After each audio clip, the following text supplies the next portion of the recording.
नमस्कार शेतकरी मित्रांनो, बंधूंनो.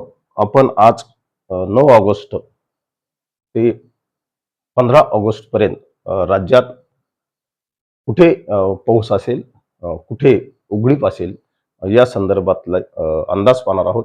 त्यामुळे व्हिडिओ शेवटपर्यंत पहा. आपले मित्रपरिवार या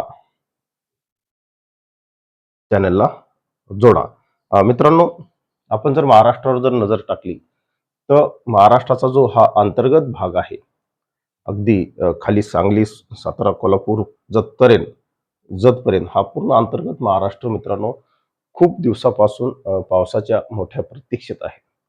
अनेक जिल्ह्यामध्ये, अनेक तालुक्यामध्ये मित्रांनो, जवळपास 190 तालुक्यामध्ये महाराष्ट्रातल्या सरासरीपेक्षा कमी पर्जन्यमान नोंदवले गेलेलं आहे. या सर्व पार्श्वभूमीवर मित्रांनो, अ, इथल्या शेती पिकाची काही अंशी जरी परिस्थिती हलक्या पावसामुळे बरी असेल, परंतु अंतर्गत महाराष्ट्रातल्या बहुतांश शेतकऱ्यांची शेती पिके ही सध्या मोठ्या पावसाच्या प्रतीक्षेत आहेत. मित्रांनो, अ, पुढील 7 दिवसात कुठे पावसाच्या शक्यता आहेत, कुठल्या कुठल्या जिल्ह्यात आहेत, त्याची माहिती आपण घेऊ. मित्रांनो, प्रामुख्याने नागपूर विभागामध्ये आज 9 ऑगस्ट ते 15 ऑगस्टपर्यंत पावसाच्या नोंदी असतील. यामध्ये नागपूर आहे, भंडारा आहे, गोंदिया आहे, खाली गडचिरोली आहे, चंद्रपूर आहे, या भागात आहे. अमरावती विभागात मित्रांनो, अमरावतीचा जो मेळघाट लागून जो भाग आहे, उत्तर महाराष्ट्रला म्हणजे मध्य प्रदेशला लागून असणाऱ्या त्या भागात ऍक्टिव्हिटीज असतील.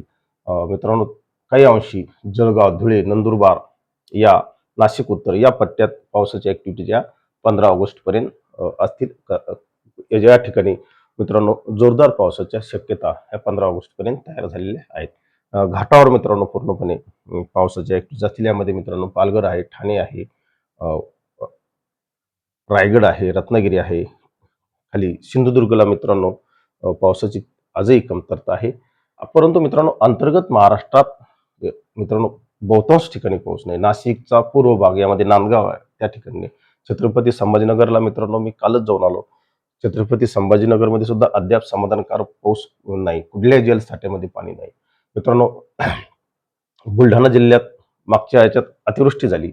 काही अंशी त्या भागातल्या पाण्याची आणि गरज भागली, परंतु प्रचंड प्रमाणात शेती पिकाची हानी त्या बुलढाणा जिल्ह्यात सुद्धा झालेली आहे. अकोला, वाशिम या भागातही अद्याप पावसाच्या ऍक्टिव्हिटीज महत्वाच्या आहेत. त्या ठिकाणी सुद्धा पुरेसा पाऊस नाही. छत्रपती संभाजीनगर, जालना, बीड, धाराशिव, सोलापूर, परभणी, हिंगोली हा जो पूर्ण पट्टा आहे, ज्याला आपण अंतर्गत महाराष्ट्र म्हणतो, या महाराष्ट्रात मित्रांनो पुढील 7 दिवसामध्ये हलक्या ते मध्यम पावसाच्या नोंदी होतील. फार मोठा पाऊस, सार्वत्रिक पाऊस सध्या या अंतर्गत महाराष्ट्रात नाही, हे लक्षात घ्या. 11 आणि 12 तारखेला काही ठिकाणी हलक्या पावसाच्या नोंदी निश्चित होतील, परंतु सर्वत्र आणि सर्वदूर पाऊस हा नाही.